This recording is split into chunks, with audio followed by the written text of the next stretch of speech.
Hey y'all, I'm back. I wasn't making videos during the first half of Scandal, but since I am, yeah, as y'all can see, my hair is loose. But since I am making videos now, I will do a video review for the rest of Scandal because I love Scandal. And this is pretty much what's on my nails. I had like some black chain link that I had bought, that I ordered offline, but I don't know, it came off, so I had to do something quick because I had to go to an FRG meeting today. We had an FRG meeting, so I had to just kind of get my hands together. So this is how they look for right now. I'll probably change them, I don't know. So again, now pretty much it starts off with them pretty much giving a recap of everything that happened up to this point, up to the mid-winter finale. Okay, so it starts off with Sally pretty much making a press announcement saying that she is going to run as an independent, but she's going to stay because she doesn't want to leave the White House. She said she doesn't want to leave the American people in the hands of President Fitz. So she's going to run against him but stay until the end of his term.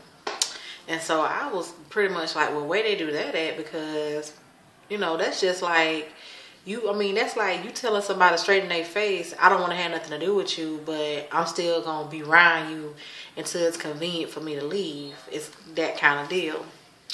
So, you know, of course, everybody's just livid. They're mad that she's, you know, because they thought that she was going to announce that she's just going to run and she's going to go ahead and just abandon her position as vice president.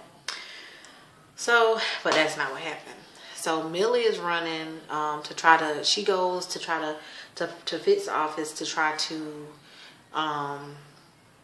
you know, get some paperwork or something.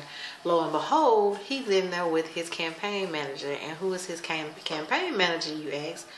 Olivia, Liv. So they're in there all passionate kissing. Whew, just all, you know. So she pretty much like get him like, come on now, y'all, you know, we need to be, you know, focused and we need to get this paperwork. So, you know, it's pretty much, you know, Olivia, they have like a scenario. They go over things that the people are allowed to say as far as Sally is concerned. And Cyrus lets her know that Jake is now the head of B613. So she goes to this park that her father has taken her to ever since she was a little girl. She goes to the park or whatever, and she, you know, tries to talk to him. Pretty much just trying to give, console him because he done lost his position. Which, me personally, I mean, you pretty much order people to kill people. So I don't know if I would be all sad, but you know, this was the Smithsonian, as you know, they kept saying, as he told her whole life, that he worked at the Smithsonian, but it was really B613. But this is something that he's done pretty much his whole life. So she knows that this has been a big deal. I'm sorry that I keep scratching.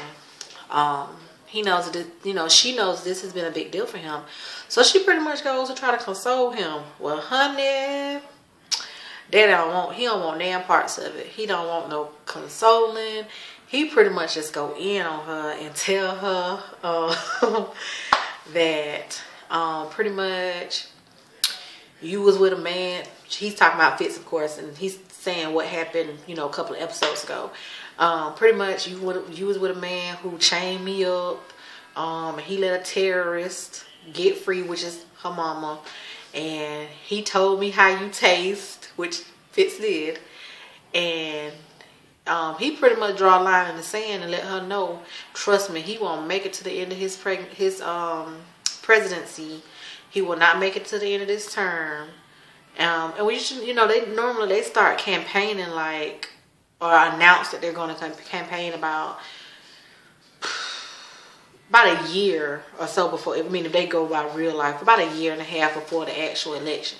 So he still has, if we going by like how it is in real life, he probably still has like another year and a half or so on this particular term. Well, Daddy let her know that, he just go in. He say, start grieving now, which is going to be the title of this video. Just start grieving now.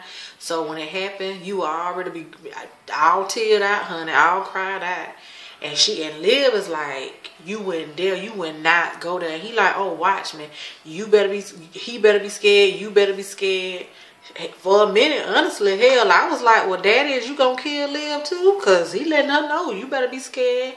And you better pack a bag and get out of town, get out of Dodge. So I was like, ooh, Daddy is hurt. I guess, losing that job just really just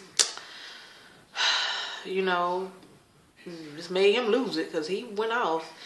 Let's see what's next on here. Now, then they have like this little, like, they go on like a political show, and I can't think of her name right now. The girl that works for Liv, red hair, she goes on there for Fitz, and the new guy that's going to be like Sally's fixer, he goes on there for Sally, and pretty much he implies yet again that Fitz and Liv are having an affair. And it kind of, I think her name Abby, it kind of threw her off because nobody was, really expecting her to, him to say that. Because, as we all know, at the very start of the season, that was like this big thing.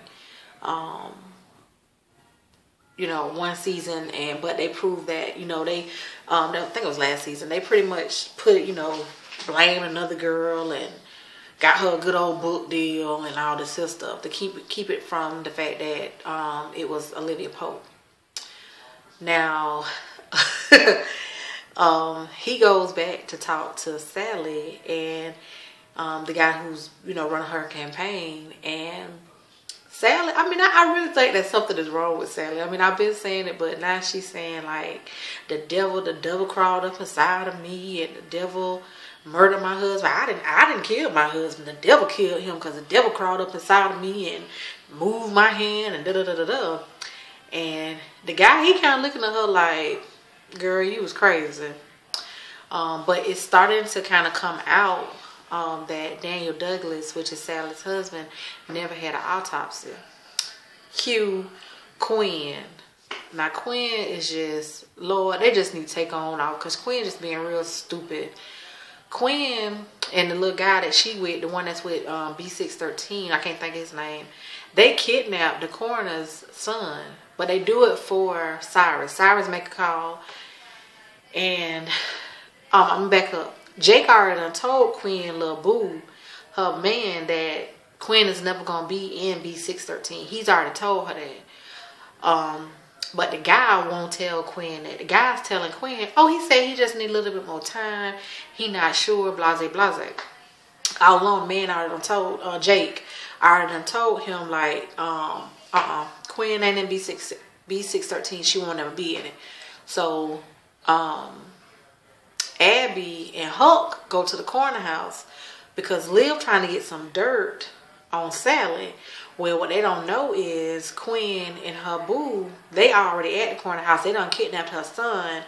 And she pretty much, she tell them, yeah, that he didn't die of a heart attack. But she make up this story talking about, oh, he was a drunk and he hit his head and blase, blase.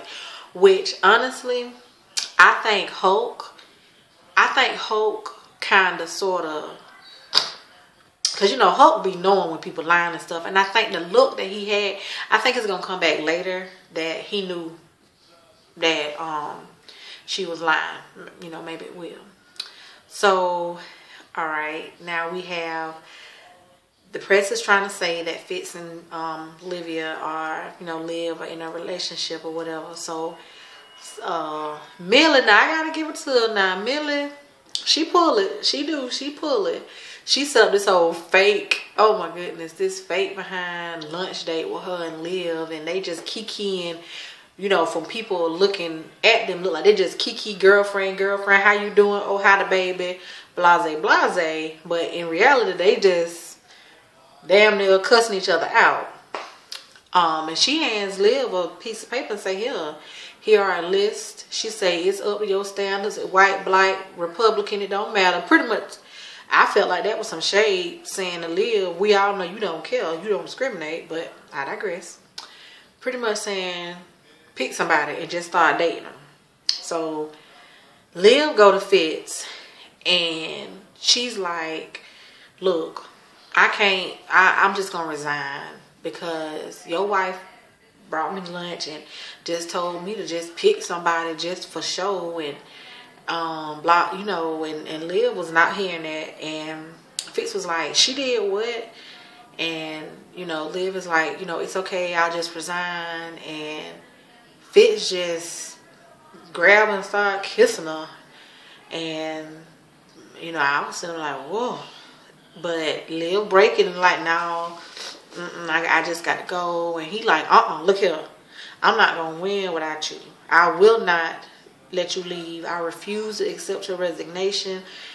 I was in here, I said, Lord, I need a church fan or something, because this passion that Liv and Fitz got is just everything. I mean, I understand she's the side chick, but that passion is just everything. So all along the whole time, he has this new guy from California who is, he's gonna be his running mate for vice president. And he's somebody that pretty much, you know, always had a different woman on his arm, block, you know, supermodel and runway model, all this here. So Olivia basically asked him, well, why do you always have all these different women? Why didn't you ever get married? And he says, well, I let the love of my life go one time, and I'm not going to marry somebody that I'm not in love with. So Olivia was looking at him like, okay, I get it. So jump back to her and Fitz. When she left, she just walked out the room, and she was like, because he was like, no, I cannot win this without you. She left and she walked out the room, and she was like, I'm not resigning, I'm not quitting, I'll be back. Honestly, in my head, you know, I was thinking, I said, well, maybe she going to find this man one true love and see if they can, you know, see if they can rekindle it, and they can get married real quick for the campaign start or something. So, you know, because, you know, Liv will turn something because, you know, people looking at him like a womanizer, that kind of thing. Also, something that's going on throughout the whole episode, we see James, him and the DA, the guy that Abby's with, can't think of his name. They talking about the whole Daniel Douglas, Sally husband, and you know, at first James is telling the DA like, no, I'm gonna stand by my man Fitz and just drop it, blah blah blah. Well, lo and behold, he done rigged up the photo album, and he's pretty much now, to my old Fitz is a monster and he needs to be reined in. Well, I said, you know what, James, y'all count James out. James only probably got about another season on, because y'all know Fitz don't play. So James, you setting yourself up for damn failure. It ends with Fitz making the announcement that, you know, that this guy from California is going to be his running mate. And lo and behold, come to find out, his long lost, unrequited love is Miss Millie, First Lady. And, you know, he pretty much tell her, oh, I've been waiting on this for the last 12 years to be near you. And the next episode, Liv is going to tell her, like, hey, I can see something going on, you need to end it. I got to wrap this up, but Scandal's just not disappointing. No disappointment. And I could tell from now, I'm saying it now, if this man stay Fitz running mate, what's going to happen is it's going to be a whole lot more scandal on this second term of this White House. It's going to get messy. But thanks for watching.